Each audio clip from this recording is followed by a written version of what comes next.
I'll wager that nobody in this room could carry this bowl of water for 100 yards without spilling a lot of it. If I then challenged you to put this on your head and carry it for 5 miles, I suspect that most of you would blanch at the thought.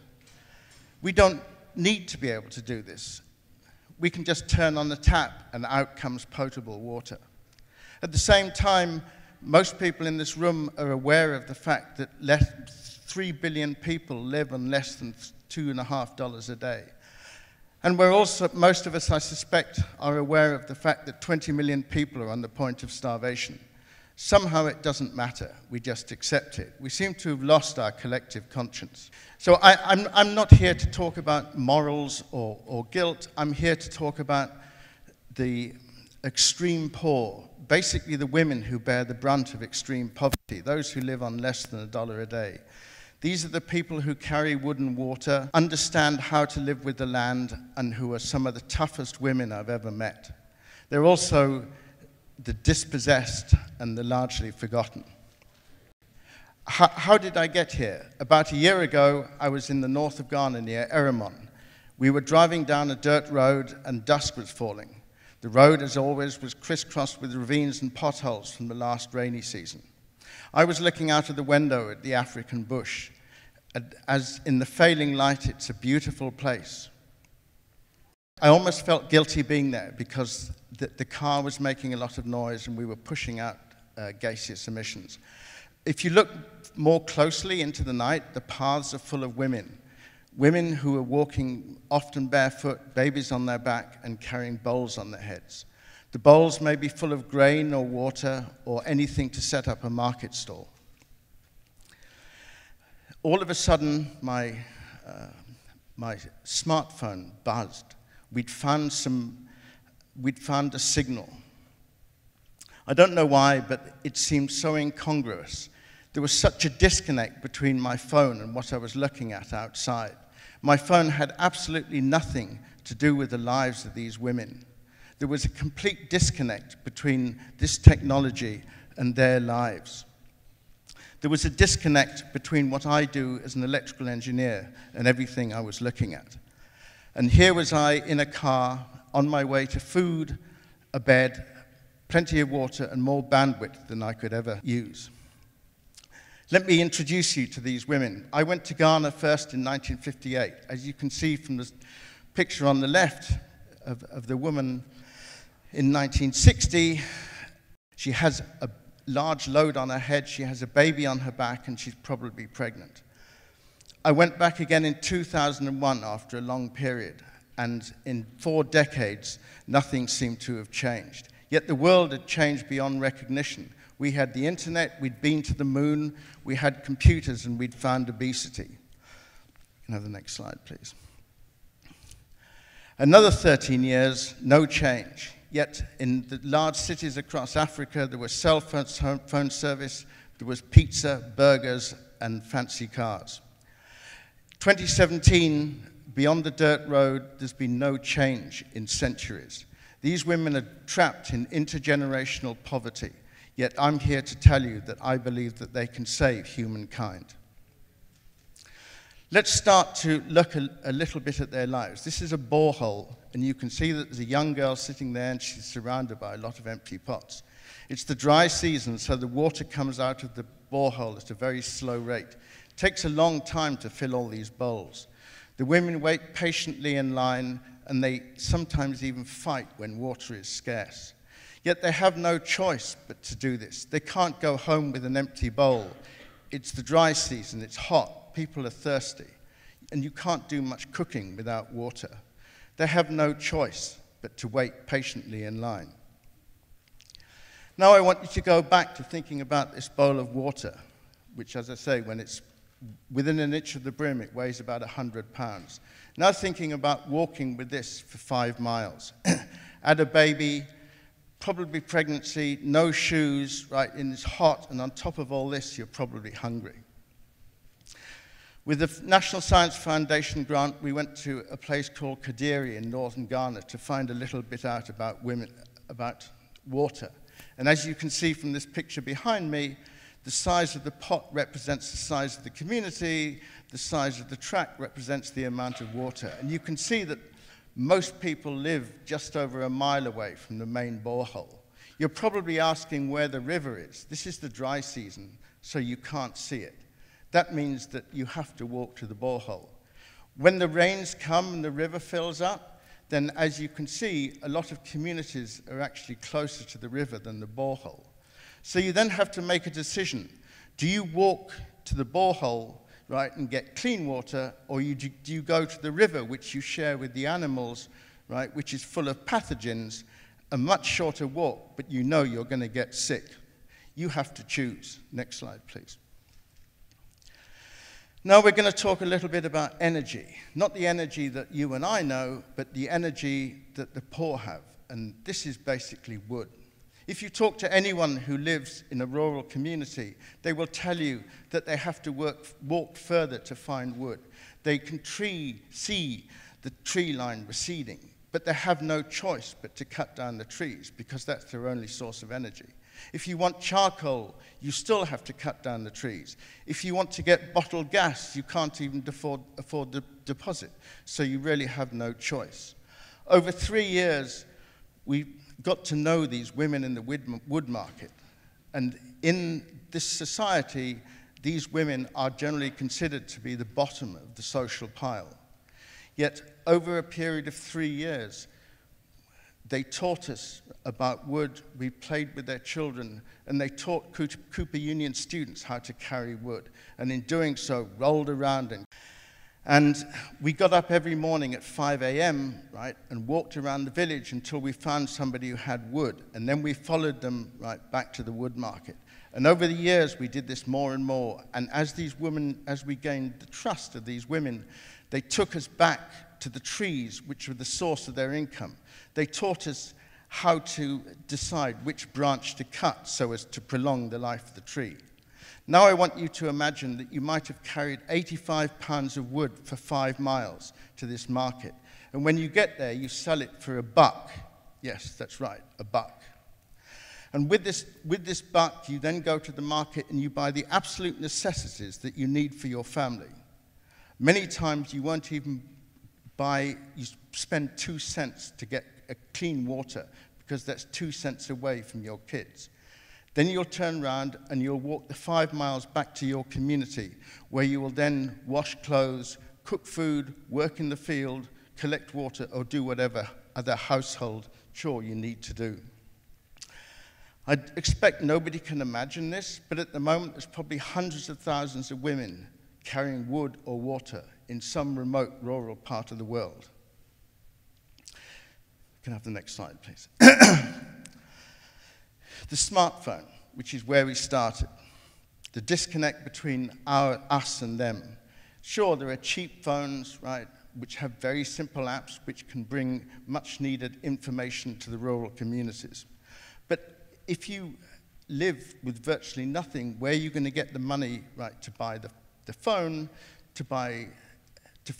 if there's no electricity, how are you going to charge it, and how are you going to buy airtime? And if your phone works in the bush, in a way, it's an unintended outcome anyway, because it was never designed for that environment. Engineering in the industrialized world doesn't really think about the extreme poor. We design for an infrastructure which has plenty of energy, water, and material supplies. We spend our time on innovations which I think work to make us lazier and lazier. We spend more and more time making gadgets that connect to the Internet of Things and relying more and more upon some global network. We don't think about where food and water come from. We don't think about clean energy supplies. We don't really teach the smart engineering that nature uses. We turn on a tap, flick a switch, go to the grocery store. As Sir James Lovelock said in 2007, if we continue business as usual, it's going to kill all of us anyway. There's a conflict between humankind and the planet. We demand more from the planet that can give us. We have to go back to James Lovelock's ideas. The planet we treat the planet as a single living organism, right? And that includes everything upon it. Us, the tables and chairs, this building, and the streets outside. We spend too much of our time thinking about things like LEED, which is a so-called green building program. We find something which is green, we label it, and we think we're saving the planet. What we really need to do is start thinking about where our food and water are coming from, rather than self-driving cars, the iPhone 8, and another 100 channels of rubbish on the TV. So I want you to imagine a different world, a world in which there's a dialogue between the rich and the poor. I want the mighty tech giants of Apple, Microsoft, Google, and Facebook to start addressing the real problems. Where is our food going to come from? How are we going to get the water to grow our food? How are we going to get benign sources of energy? The masters and mistresses of innovation should seek to stop rural depopulation and reduce the inequity between the rich and the poor. We need to change the way we think and work for the common good. If we do this, then supposing Google and Facebook decided that instead of making our lives easier and easier, that they were going to look to the future and decide where food and water came from. Where should they look for advice? And the obvious answer is that they're going to probably start with the universities, and then they're going to look at people like the UN and the World Bank. But I believe that they're looking in the wrong place, and that they really need to start with this farmer, this peanut farmer, right, in Jarapa, Ghana. And first of all, I want you to notice that she's standing there with no top on. And it's because that's the way she lives. When you go off the dirt road, right, in remote rural areas, the women live as they have done probably for centuries. But at the same time, she knows that if she doesn't treat the land that she has with the utmost respect and care for it as she always has done, it's not going to give her enough food to live on. She has to be efficient. She has to do more with less. She has to farm without access to pesticides and fertilizer. She has to use things like cow dung. So if we look at what else happens in the backwoods, as you can imagine, there's all sorts of innovative solutions for collecting, purifying, and storing water. There's all sorts of ways of farming and storing food. This is a brilliant example, right, of food storage. These are grain silos in Ende, Mali. As you can see, they're made of mud and wood and a bit of straw, and they run on the sun. The incredible thing is that they'll keep millet good to eat for 2 years and edible for 3. There's so much to learn in this environment, so much real innovation which takes its source from nature and teaches us to design for place and culture. If you go to the top of the Bandiagara escarpment, which is on the edge of the Sahara Desert, and look south towards Bikinafaso, this is what it looks like. You can see that it's a barren, sandy place, and there are a few communities here. The incredible thing is that this has been inhabited for 1,000 years, and people have learnt how to live with the land and use what's at hand to do what they need to do. Nowadays, they import a tiny bit of material, but essentially they still use, yes, what's at hand to live in the most sustainable way. And when I was there in 2007, I wondered what would happen if we were there. Could we survive? And you may think that this is some far-off fantasy, but it's not. Our natural resources are running out, and the day when we have to look seriously for food and water may come sooner than we think. I took this photograph, I took this photograph at 5:30 a.m. in the morning, and I have to tell you this was the most tranquil place I've ever been to. This community lived with the land. There was no sound of machines. there was no external disturbance. This community conserves its natural resources. It doesn't treat them as limitless.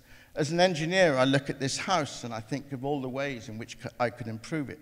Then I think of the mess that we've made of our part of the world and realize that I couldn't even begin to start to help them with a more comfortable environment until they taught me what to do. The other thing is that people in this situation have already encountered climate change. The rains come, and they don't know whether it's the start of the rainy season or whether it's just a shower, because the rains are unpredictable. And when the rain does come down, it comes down in torrents. And that means it washes away the seedlings, rushes off to the beds, and has no time to charge the aquifer. This is Kabira. It's a slum in Nairobi, and it is generally accepted that the next major disruptions are going to happen in these shanty towns. Climate change and increasing population are driving urban depopulation.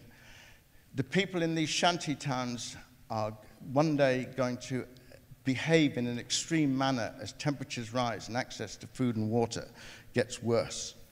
In 2050, 65% of the world is going to live in cities. I find this a terrifying thought. Let me go quick next. Now, we should talk a little bit about men make up 50% of the community. I asked a friend of mine whether the poor are happy, and she laughed, and she told me two stories. One about men who had lent their bicycles to women, and men don't normally lend their bicycles to women, but they'd lent them to the women to go to a maternity clinic so that they'd return quicker to work on the fields. And then I think the most telling, next slide please, telling story of all was a village of polygamous women were asked whether or not the current wives would open the door to a future wife for their husband. And the women unanimously said yes, even though this new person might displace them as the husband's favorite wife. Thank you.